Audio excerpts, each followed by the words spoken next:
All right, here we are. And over the next 6 months, I'm going to change my life. I can hardly believe I'm actually recording this video. I don't usually watch videos and think, let me try that, but this time I did. At the beginning of July, I watched Kaylee Faye's video, 6 months to become a full-time indie author, and that led me to Jenna Streety, who created the 6 months to change my life author edition, 185-day insane challenge, and I'm gonna try it. Here I am. I wasn't aware at the time that I watched those videos that Jenna Streety also created the AuthorTube newbie tag, so that tied in with what I posted earlier. I've drafted a plan for myself, and my official start and end points for this challenge are going to be Friday, August 1st, 2025 through Sunday, February 1st, 2026. This is Rosie. She will be with me on my 6-month journey. In the description, I will include the challenge rules outlined by Jenna Streety and a link to her video where she explains why and how she came up with this challenge for creatives. If you're going to stay, you need to settle down, please. A big factor in me taking up this challenge is I was kind of already doing some of the things.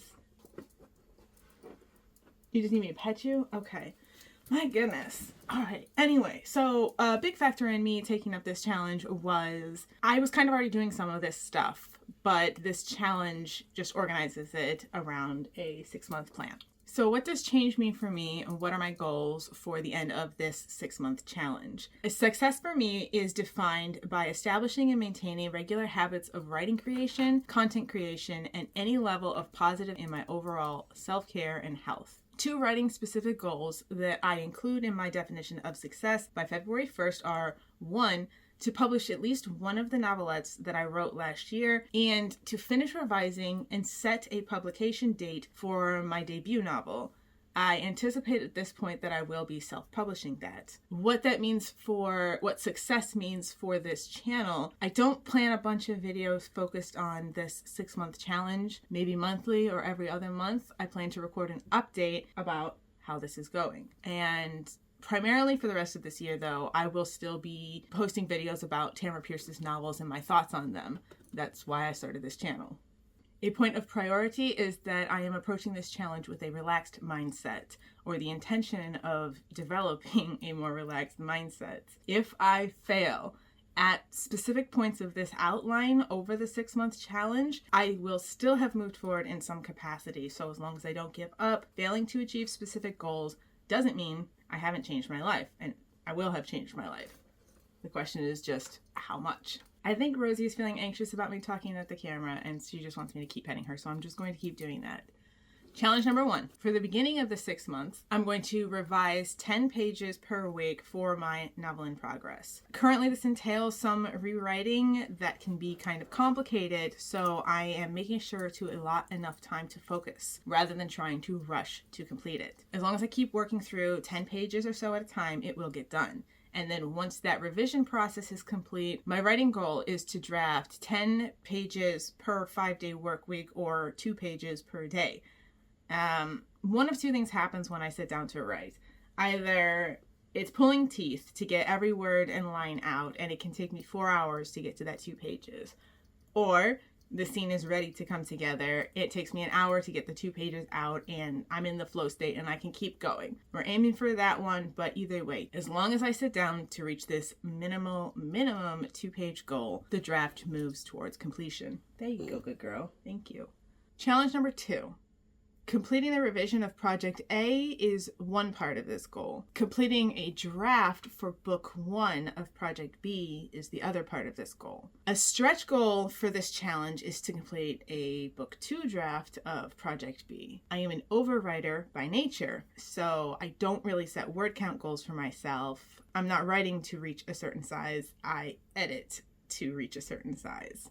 For challenge number 3, my Project C was a series of short works that I think are complete at this point. Among them are 3 novelettes, For this challenge, I'm going to submit those to at least 3 appropriate publications or contests. If they are rejected, and I do kind of assume they will be, because that does seem to be the most common occurrence early in the publishing journey, and I'm only committing myself to these 9 pitches, after that I will move forward with self-publishing options for those stories, and I do expect to make a video later specifically about the results of this goal of the challenge. Challenge number 4 will probably require me to travel away from home base. My goal is to attend 3 to 4 author events or book readings. I've got a lot to learn about the reality side of publishing, and that would only be a benefit to get out there and meet authors who are further along than myself.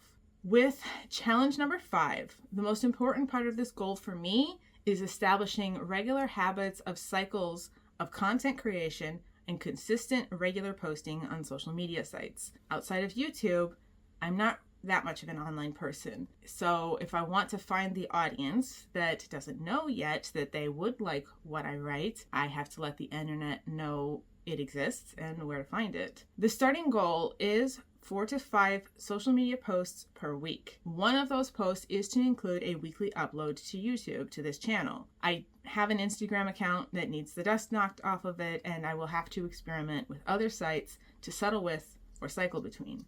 I have never created a Twitter account because of Tamara Pierce, and that is not likely to change.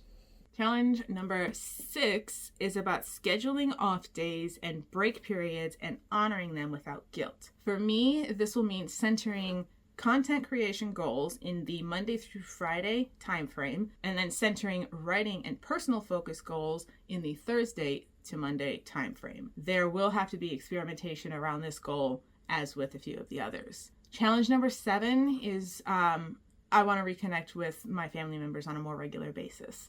I don't live very close to most of them. Months will go by and one or the other of us will realize how long it's been, and that's it. So I'd like to have more regular contact with them. Challenge number 8, my physical health goal is to establish a regular stretching routine. I am already actually better about that than I used to be, but I am not where I want to be in terms of consistently working on balance and flexibility and agility. This will include a regular meditation habit. Challenge number 4 from Jenna Streety is to drink water, but I do drink water consistently. So for me, I am modifying this goal, this challenge, to build a couple of disaster preparedness kits. Challenge number 10, the goal set by Jenna is to stick to healthy exercises or diet routines. I am modifying this one to the challenge of miscellaneous things. This includes the space to experiment with diet and healthy choices. It's also pursuing language learning goals, education goals, earth goals, publishing goals not covered by other challenges in this 6-month experiment, style, art, and aesthetic goals, travel goals, new creative activities or events, and the general purpose of trying things out. Intended to be variable and flexible, success with this goal is in setting up the time and following through on the plan to try the new things when I set them up. So for challenge number 11, I've interpreted this one as to do a writing challenge within this challenge. For me, I would like this to be a writer's retreat. I've never done one before, and at the time of this recording, I'm not totally sure I will be able to swing it financially, but I think if I do keep on track with these goals and nothing too precarious happens in the next couple of months, my goal would be to do a writer's retreat in November, around the halfway point of this challenge. Challenge number 12 is about restricting your social media usage. As my main distraction and time sink is watching videos on YouTube, I don't really want to detail the boundaries that I've already been establishing for myself, but I'm going to keep doing what I've been doing because it's gotten me to create this channel and willingness to try this challenge in the first place. Challenge number 13, and this is a reading goal, and I have a sort of split goal. The focus of this channel is on Tamara Pierce's works, and shortly after I recorded the very first video, I searched and found many essays and dissertations about different aspects of her work. I read some of them, but I bookmarked a lot of the others and never got back to them. Half of my reading goal is to read 30 minutes a day, 5 days a week, of Tamara Pierce related content, especially those articles and essays that I didn't get to, but also just to make sure I am making space to reread her books because I'm going to keep making videos about them. And then the other half is to read 30 minutes a day, 4 days a week of anything other than Tamara Pierce. And then long term, if I am successful with this part of the challenge, on the other side of February 1st, I will switch that ratio to 3 or 4 days a week of 30 minutes or so of Tamara Pierce content, and the other 5 days, 30 minutes of reading for anything other than Tamara Pierce's writing. So challenge number 14 ties into the previous goal and has 2 parts. I've kind of done pretty good this year about a consistent bedtime and getting up time, or at least a window of time. So in one part, it's just maintaining that. At night, I still tend to put on YouTube to fall asleep to. I would like to replace that habit with reading time, at least part of the time. Before YouTube existed, I was always reading until I fell asleep, and I want to go back to that. And the second part of this is that when I get up, I need to establish a more efficient routine to get myself in the creation headspace. Right now, I just kind of fumble around until I run into the clock. Challenge number 15, the last one. With challenge 6, when I mention personal focus goals in the Thursday to Monday time frame, this goal is especially what I was thinking of. There's multiple parts to it. This is supposed to be about picking a new hobby as a source of joy that you will not monetize. I don't plan to monetize these, but I don't want to pretend I'd never sell if a couple of the following hobbies became worth it. First, I have made recycled paper a moment. So first, I have made recycled paper before. I love doing it, and I would like to establish a bi-weekly or monthly routine or habit of spending a few hours making paper. Second, I turned a lot of that recycled paper into handmade journals, and every single one of those I gifted to family and friends. I mostly enjoyed making them, and I'd like to make some more paper to make more journals. For this challenge, once a month or one weekend every couple of months, I want to dedicate hours to stitching and gluing some journals. Third, I want to learn more about drawing and to practice drawing. I don't have any particular talent, but I want to try it and see if I can draw likenesses for the characters in the stories that I write. And fourth, finally, the goal that is truly in the spirit of this part of the challenge, I want to learn and practice macrame knots. And that's it.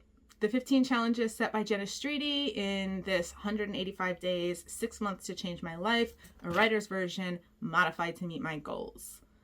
If you like Tamara Pierce or writing, or are interested in how this challenge goes for me, it might be worth it for you to subscribe to this channel. If you're doing this challenge too, please let me know in the comments. I thank you for being here. I thank you for your time, and I will see you with the next one.